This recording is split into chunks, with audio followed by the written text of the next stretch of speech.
Today's American families with more leisure time and more money to spend are going places in record numbers. For most of us, it's the age of mobility.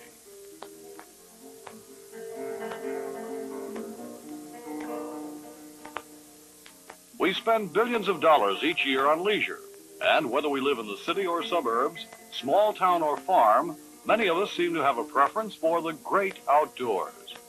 Affluent America buys everything from sports equipment to club memberships pursuing outdoor recreation.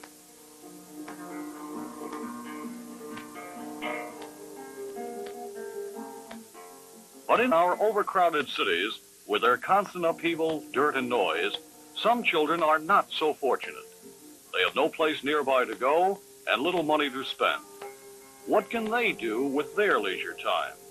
The fact is, in our cities where it's needed most, outdoor recreation is not available to many children who have nothing to do when school's out. It's a long, hot summer for our children in the city. Think of all the children in the city. Think of all the concrete and the tar. All they see are bricks and growing bushes. Never climb a tree to reach a star. In 1970, President Nixon, aware of this critical problem, requested money from Congress for recreation programs to help these underprivileged children. Even though the request wasn't approved till midsummer, 3 agencies, the President's Council on Youth Opportunity, the Department of Labor's Manpower Administration, and the Department of the Interior's Bureau of Outdoor Recreation, cooperated in expediting the plan. City officials accelerated the project, and programs were begun almost immediately. The Bureau of Outdoor Recreation approved projects funded on the basis of population and percentage of low-income residents. $15 million acquired recreation leaders and equipment needed to bring the outdoors to some 800,000 inner-city children in over 100 of our largest cities. How did the extra money serve the people? Each city had various ways of getting the most recreation out of every dollar spent. Most expanded existing programs. Urban areas with camping projects like Chattanooga were able to take many more children out of the inner cities into the other world of open spaces, greenery, and wildlife. Think of all the kids without a forest. Think of all the kids without a tree. All that ever grows for them are buildings. Buildings are not pretty things to see. More children had the advantage of camperships in San Francisco, too. Joe Mizuraka, the city's assistant recreation superintendent, explained how some of their funds were used. The children that were using these parks without supervision then not only received supervision, but they received some program input from these specialists. We were able to buy $500 worth of fishing gear, the poles and the lines and the bait. So this was a program that had tremendous value. Youngsters were able to go out and fish and actually catch trout within the city. The only thing is our hope that we would have had it earlier so that we could have taken advantage of it with a little more sophisticated approach. In addition, ferryboat trips gave children a chance to see and learn about San Francisco's unique Bay Area. Instruction classes were offered, football on the Marina Green near the Golden Gate, arts and crafts in a downtown recreation center,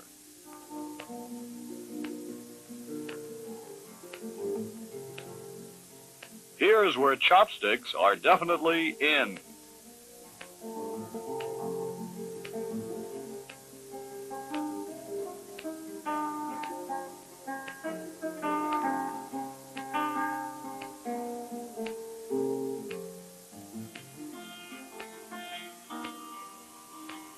Environmental education was a highlight of Spokane's expanded day camp program, which also included hearty lunches and additional counselors.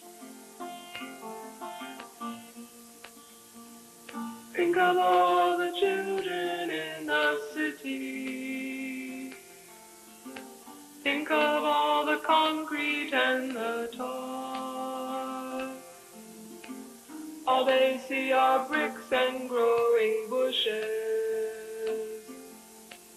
Never climb a tree to reach a star. Cities with swimming activities hired more instructors and extended their limited programs, all to accommodate more children.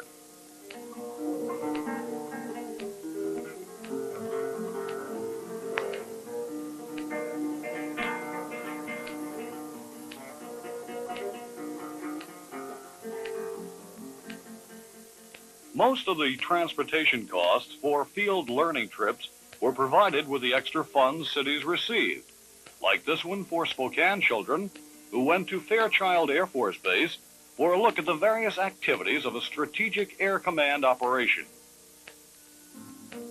Another urgent need served by the program was bringing more recreation activities closer to where disadvantaged children live. To do this, the Bureau of Outdoor Recreation encouraged officials to open neighborhood schools for the summer.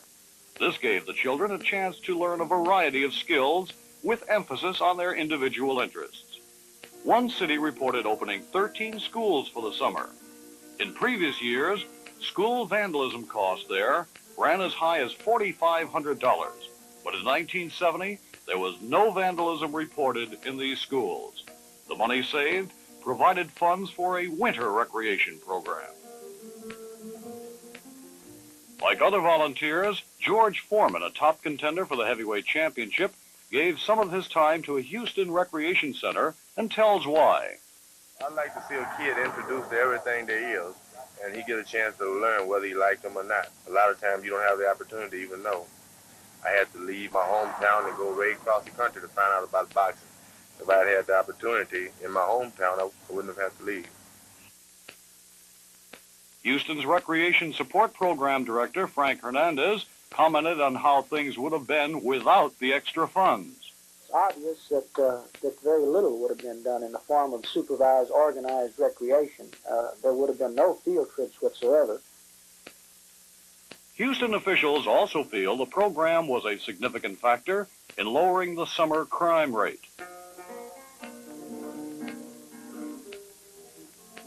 A partial year-round program is available in the nation's capital in the form of a roller skating rink, which can be used whenever the weather permits. Funds from the support program bought the skates and will help keep the rink open much of the year.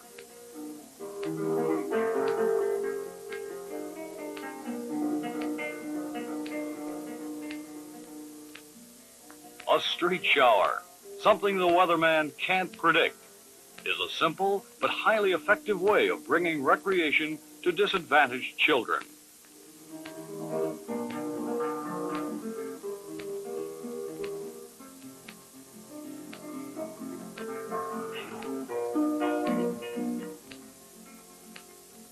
In Detroit and other cities, Playmobiles are enthusiastically received. They feature supervised rides, games, and a basketball hoop, and they can be transported to different neighborhoods each day. Even waiting in line can be fun when there's a ride to look forward to. Support program funds were used here for operation in more neighborhoods, longer hours throughout the summer. Detroit children, even in neighborhoods without pools, had a swimming summer. Their swimmobile program, already augmented by donations from a local television station, was extended with the extra funds.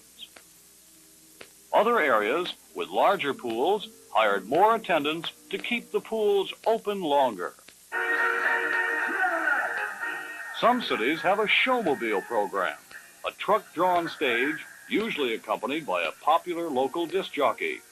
It goes any place in the city it can park and helps make a hot summer enjoyable where supervised recreation and facilities are hard to come by.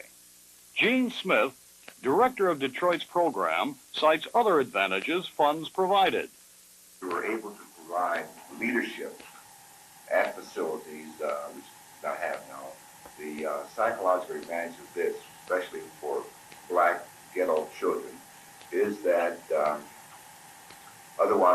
no leadership and no place to go.